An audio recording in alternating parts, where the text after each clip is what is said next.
నమస్తే, welcome to BRK. నేను మిరిషి. Gold ఈ మాట ప్రతి ఒక్కరిలో నోట వినపడుతూ ఉంటుంది. అసలు గోల్డ్ కొనాలనే ఆలోచన ప్రతి ఒక్కరికి ఒక కలగా ఉండిపోతుంది. సో గోల్డ్ కొనలేక కొంతమంది ఆర్థిక పరిస్థితుల వల్ల బ్రేక్ అవుతూ ఉంటారు. ఇక ఈ కాలంలో చూసుకున్నట్టయితే ఈ మధ్య కాలంలో గోల్డ్ ఒక్కో రోజు ఒక్కో రేటు చూపిస్తూ ఉంది. ఒక రోజు 1,00,000 ఒక రోజు 90,000, ఒక రోజు 95,000, ఇలా ప్రతిరోజు ఒక వార్త వినిపిస్తూనే ఉంటుంది.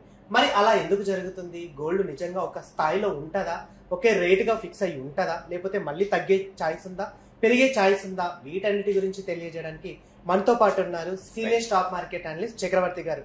వారు మనతో పాటు ఉన్నారు. వారిని అడిగి మిగతా విషయాలు తెలుసుకుందాం. నమస్తే సార్. నమస్తే సార్. ఎలా ఉన్నారు? బాగున్నాను. ఓకే సార్, ఈ మధ్య కాలంలో చూసుకున్నట్టయితే గోల్డ్ ఒక్కో రోజు ఒక్కో విధంగా ఉంటుంది. అంటే అసలు ఎందుకు ఇలా పెరుగుతూ ఉంది? స్టేబుల్ గా ఎందుకు ఉండలేకపోతుంది? గోల్డ్ ఎప్పుడు కూడా అతిగా పెరగదు, అతిగా పడదు, స్టేబుల్గానే ఉంది. ఈ మధ్యకాలంలో చాలా స్టేబుల్, చాలా కన్సాలిడేషన్ గోల్డ్గా ఉంది.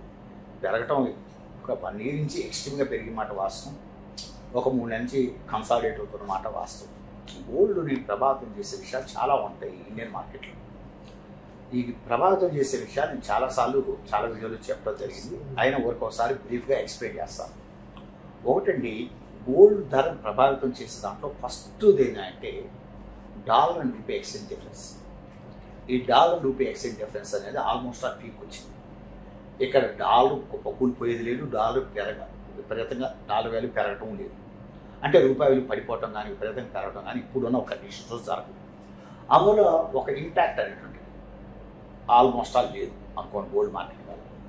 జనరల్గా గత 1.5 years గోల్డ్ పెరగడానికి కారణం rupee value depreciation and dollar value appreciation, అదొక రీజన్. సో ఇప్పుడు ఆ యొక్క పాయింట్ అనేది లేదు, ఒక పాయింట్ కొట్టేసేసి. అంటే గోల్డ్ ఎక్స్ట్రీమ్గా పెరగడానికి ఉండే ఒక కారణాలు లేదు. రెండోది గోల్డ్ చార్ట్ అనాలిసిస్.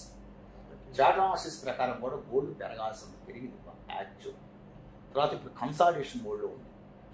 మీరు ఇప్పుడు ఇంటర్నేషనల్ మార్కెట్లో చూసుకున్నట్టయితే ఒక ట్రాయ్ ఔన్స్లో కొలుస్తారు గోల్డ్ని. ట్రాయ్ ఔన్స్ అంటే 31.10 gram is equal 1 troy ounce అంటారు. ఆ ట్రాయ్ ఔన్స్ గోల్డ్ అనేటువంటిది అట్ ప్రెసెంట్ ట్రేడ్ వరల్డ్ మార్కెట్లో, వరల్డ్ ఫ్యూచర్స్లో ఎలా ఉందంటే $3,345.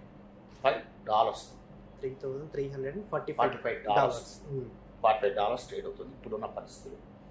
ఇది మేబీ కన్సాలిడేషన్ మోడ్లో నుంచి బయటకు వస్తే ఇమ్మీడియట్ అప్వర్డ్ ఛాన్స్ అవుతుందంటే $100 బట్టి ఖచ్చితంగా పెరుగుతుంది. $100 పెరగడానికి ట్రావెల్స్ చాలా ఈజీగా పెరగడానికి ఛాన్స్ ఉంది. అంటే $3,450 రీచ్ అవ్వడానికి ఇమ్మీడియట్గా అవకాశం అన్నమాట వాస్తవం. అంతకుమించి ఎక్స్ట్రీమ్గా పెరగాలంటే చాలా ఫ్యాక్టర్స్ ఇదవ్వాలి. ఇందా చెప్తున్న factor 1 dollar rupee exchange difference. Chart analysis కూడా అంతవరకే చెప్తుంది. మీకు మ్యాక్సిమం పెరిగితే ఇప్పుడున్న కండిషన్స్లో ఇంటర్నేషనల్ మార్కెట్లో $4,000 అనేటువంటిది ఎక్స్పెక్టింగ్ ఉంది. బట్ ఆ $4,000 ఎక్స్పెక్ట్ చేయాలంటే చాలా కండిషన్స్ కోఆపరేట్ చేయాలి.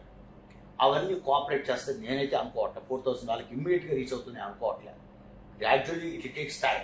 బట్ ఇమ్మీడియట్గా అయితే మనకు ఒక $100 నుంచి $125 అంటే మీకు $3,450 నుంచి $3,470 మధ్య పెరగడానికి అవకాశం ఉన్నమాట వాస్తవం. ఇప్పుడున్న 3,345 నుంచి అంతవరకు ఓకే చార్ట్ అనాలిసిస్ ప్రకారం. ఇంకోటి ఏంటంటే గోల్డ్ ప్రభావితం చేస్తే దాంట్లో ఇన్ఫ్లేషన్. ఆల్రెడీ ఇండియాలో ఇన్ఫ్లేషన్ కంట్రోల్ ఉంది. సో ఆటోమేటిక్గా ఇన్ఫ్లేషన్ అనేటువంటిది గోల్డ్ మీద ఇంపాక్ట్ ఉండదు. ఇన్ఫ్లేషన్ ఆల్రెడీ కంట్రోల్కి వచ్చేసింది, అదొక పాయింట్ కొట్టేసేసింది. మీకు వచ్చేసరికి ఇన్ఫ్లేషన్ కూడా అంతా మీకు ఎక్స్ట్రీమ్, అన్ని మెటల్స్ ఇన్ఫ్లేషన్ విపరీతంగా పెరుగుతుంది అనుకోండి, డిస్కౌంట్ చేసుకోవాలి. ఇప్పుడు గోల్డ్ అయినా స్టాక్ మార్కెట్ అయినా ఎనీ ప్రోడక్ట్ వాట్ మేబీ ఎందుకు పెరుగుతాయంటే ఇన్ఫ్లేషన్ డిస్కౌంట్ చేసుకోవాలి. అది ఏ ప్రోడక్ట్ అయినా ఇన్ఫ్లేషన్ డిస్కౌంట్, పప్పు అయినా ఉప్పు అయినా ఇన్ఫ్లేషన్ డిస్కౌంట్ చేసుకుంటుంది. అట్లా గోల్డ్ కూడా ఇన్ఫ్లేషన్ డిస్కౌంట్ చేసుకోవాలి. ఆల్మోస్ట్ ఆల్ ఇన్ఫ్లేషన్ డిస్కౌంట్ చేసుకుంది గోల్డ్. సో ఇప్పుడు ఇన్ఫ్లేషన్ ఇండియాలో కూడా అంత పెరిగే అంత సీన్ కనపడట్లేదు. That's the second point. Gold ఎక్స్ట్రీమ్గా పెరుగుతుంది అనుకోవద్దు అని చెప్పడానికి అదొక reason. 3 demand and supply principle applicability. Thank you mister Teja for giving this opportunity to you and your BRK channel. That's all. Thank you. Thank you so much, sir. Chala valuable information icharu. Thank you so much. Thank you.